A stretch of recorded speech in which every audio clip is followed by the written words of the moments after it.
it is also the eve of our nation's national championship. It's the 2024 United States Open at Pinehurst No. 2. And in the Tar Heel State, we go now live to our guy, Charlie Hulme, joining us here on this Wednesday morning, the producer and one of the co-hosts of the Smylie Show that you can see across the SportsGrid Network each and every week on a daily basis. Charlie, we appreciate the time on this Wednesday. You've been at Pinehurst this week. You are getting us set for the U.S. Open. On the day before, what's the excitement level like down there in North Carolina? Man, well, first of all, Ben and Donnie, appreciate y'all having me on. This is a fun little tradition as we get to every major championship this year. And this one's a little bit special for me personally because I live in Durham, North Carolina. I'm a North Carolina Tar Heel. So having a major championship in my home state is incredible. And I've been driving back and forth from Durham this week, which regrettable decision. We don't have to get too far into that, but just being there and feeling the vibes and having played this course and been in the village of Pinehurst on non-major weeks and just watching it transform this week, I think we are shaping up for something really special for a number of different reasons. But I think the course is in incredible condition. I think the storylines coming in are exceptional. And I think it's going to be a really fun one this week, guys.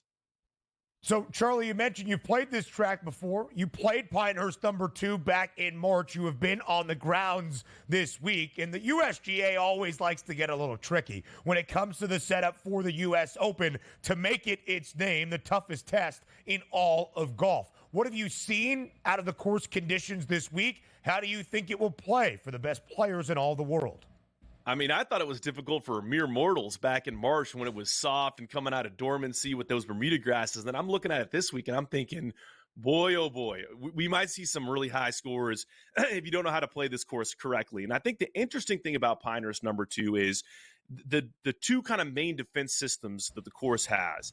And the one is those, it's Donald Ross who designed this course, way back in the day, these turtleback greens that all kind of roll off in all directions. They're going to be running incredibly fast this week. And they kind of run off into all these little areas, kind of collection areas around the green that aren't rough, but you have a lot of different options of things you can do around the green, but none of them are straightforward. So a lot of guys like to putt. We've seen, Colin Morikawa and others pulling out 3-wood and kind of bumping some balls up into that collar and seeing if they can roll out at the right kind of pace. We saw Tiger Woods hitting some 4-irons into those approaches. So there are a lot of different creative ways to approach that. But, listen, if you get that wrong, you could be hitting it back and forth, across the green because these things are rolling so fast. And I think the other thing that's interesting about this course is the native areas, the sort of, grass areas that surround the fairways. There's not true rough on this course. So you have a fairway cut that goes right into the sort of dirt, sandy area where these native grasses are planted in it. And 8 out of 10 times, you can get a pretty solid lie. You hit a drive that kind of rolls in there and you might get a clean lie in the sand. You can impart spin on that ball and you can stop it on these very firm, very fast greens. But the 2 out of the 10 times when you get a bad lie and it gets clumped up in that wiregrass, we are bringing some seriously big numbers into play. And that's why I think this week could get really interesting is you can see a guy leading the tournament way out in front, playing great, gets a bum lie off a drive that really isn't that bad and brings the rest of the field back into it. That's why I think we could have a really fun week on our hands. It sounds great. I love the U.S. Open. I love the preparation for it, the true chest of golf. But when we talk about Pinehurst No. 2, in each and every major tournament that we come up with here, Charlie, it's like there are signature holes or a cluster of holes that you can gain strokes or lose strokes. What are some of the holes that we should watch out for this week at Pinehurst No. 2? It's a great question because I actually think, and I'm going to give you a non-answer here, but that's the one sort of knock on Pinehurst No. 2 is that versus, some of these courses we see that are these grand majors championship stages, the whole thing kind of bleeds together in a way. It's almost like this Donald Ross theme. You see a lot of his courses where nothing really kind of stands out. There are some drivable par 4s out there where, we're seeing Bryson, kind of look at certain angles that he wants to take. And by the way, I love Bryson this week. I think he could be a really good play coming off the heels of a good performance at the PGA Championship. But really, I think what it's going to come down to is it's not a crazy long course. They're going to have it set up longer for the U.S. Open, but it's going to be about, what club are these guys hitting into a lot of these greens? And a longer guy like Bryson who can hit the ball higher and stop it faster on these really firm, fast greens, I think has a great chance for success this week. We saw yesterday, Charlie, from your guy Smylie, who is there for the golf broadcast on NBC, share out some plant names at Pinehurst No. 2. A couple of my favorites, the Chinese forget-me-not, the sulfur cosmos, the Venus-looking glass. So there's a lot of vegetation all around at Pinehurst No. 2. Now to the actual golfers and the odds. And, of course, Charlie, any conversation right now in the world of golf starts with world number 1, Scottie Scheffler, victorious last week at the Memorial at Jack's Place, his 5th victory in his last 8 starts. Plus 280. Somehow, Charlie, the number is 20 cents shorter than it was when we were breaking down the U.S. Open yesterday. What is your outlook for Scottie Scheffler at the U.S. Open this week?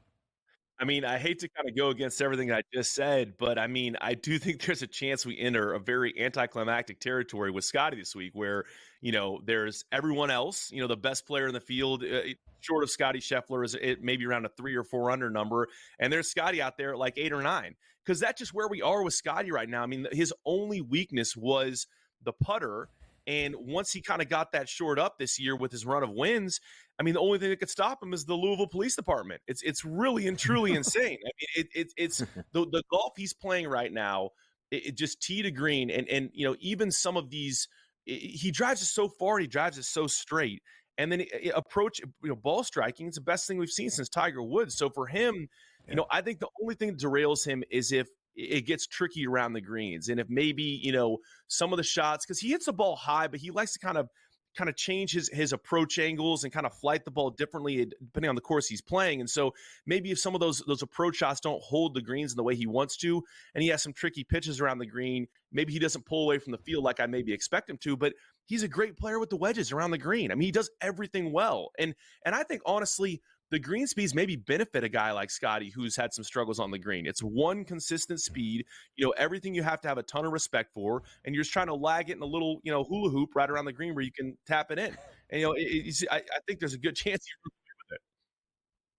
By the way, Charlie, we take a look at this tournament. There's a lot of other guys, obviously, along with Scheffler, but he always gets the main focus here. Maybe a guy that might not be in contention but has a lot of focus, that's Tiger Woods. And we've heard it. Tiger saying he likes this because it feels like he's in Florida. Hot, muggy conditions, not an ultra-hilly golf course, and can certainly maybe play. But you take a look at him to miss the cut, it's a minus 310 price. Expectations for Tiger Woods from you this weekend, what are they?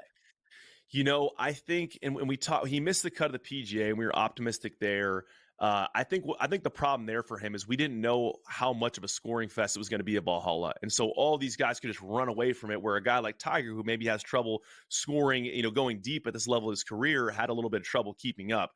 Here, man, I like him to make the cut this week. I don't know about contend, but the reason why I like it is there are going to be a lot of guys who shoot really big scores. There's not a ton of difference between a 68 or a 70 out here and an 80. It can get away from you real quick. So a guy like Tiger, who Bermuda grass, like Florida, we saw him with all those crafty shots around the green in his practice round, hitting these little bump 4-irons into these approaches that not a toolkit that everybody has.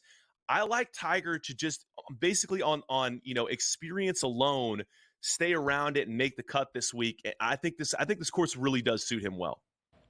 Charlie, 30 seconds left. If it's not Scottie to win the United States Open, who are some names to know?